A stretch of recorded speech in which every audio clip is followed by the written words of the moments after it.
এই লোকেশনে এই ফার্স্ট টাইম এলাম এবং এই বাঁশের পোলে অ্যাকচুয়ালি আমাদের বাইক পারাপার করা যাবে কি না সেই হিসেবেই কিছু বোধহয় লেখা রয়েছে। আমরা সর্বপ্রথম এই বাঁশের পোল ক্যামেরা পার্সনকে দেখাতে বলবো।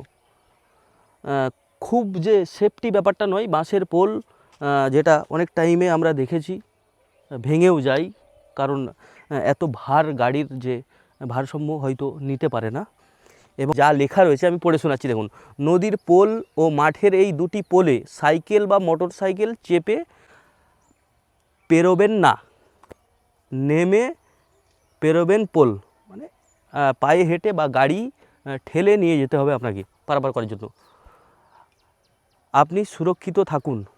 যদি কেউ হঠকারি করে পেরোয়, মানে যে কেউ যদি হঠকারি করে বাইক চালিয়েই এর উপর দিয়ে পেরোপের হয়, পোল কর্তৃপক্ষ যদি কেউ দেখে, মানে এই যারা পোল করেছে এই গ্রামের কিছু মানুষ রয়েছে, পোলটি করেছে এই বাঁশের পোলটি, ঠিক আছে, বাঁশের ব্রিজ, যদি কেউ দেখে পোলের কর্তৃপক্ষ খুব খারাপ হয়ে যাবে, ডাইরেক্ট হুমকি দিয়েছে, বুঝলেন। তাহলে অতএব এখন দুপুর 1টা পারিয়ে গেছে, আমরা এই গ্রামটিকে কোনো দিন আসিনি এবং এই পোলটি পেরোবো আমরা।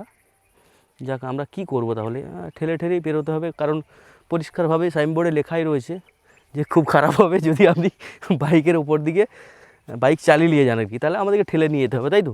তাহলে আসুন, ঠেলেই নিয়ে যেতে হবে। দেখুন, অবশ্যই এই পোলগুলি অত্যন্ত নিম্নমানের বাঁশের তৈরি, বুঝতেই পারছেন।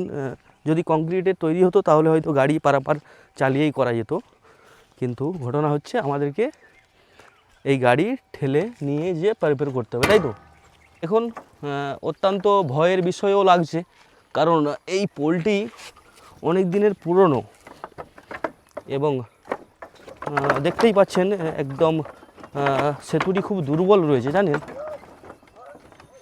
আসতে পড়ে যাবো নি তো, এই হ্যাঁ হ্যাঁ দেখুন, পুরো এই বাঁশের পুলটি নড়ছে কিন্তু, হ্যাঁ। যাক, একটু ভয় ভয়ও করছে, যদিও আমরা পেরোনোর ব্যবস্থা করতেই হবে, কারণ এই পারে তো আসতে হবে, তাই না। তো গ্রামগঞ্জে এসব নর্মালি ব্যাপার গ্রামের মানুষের ক্ষেত্রে।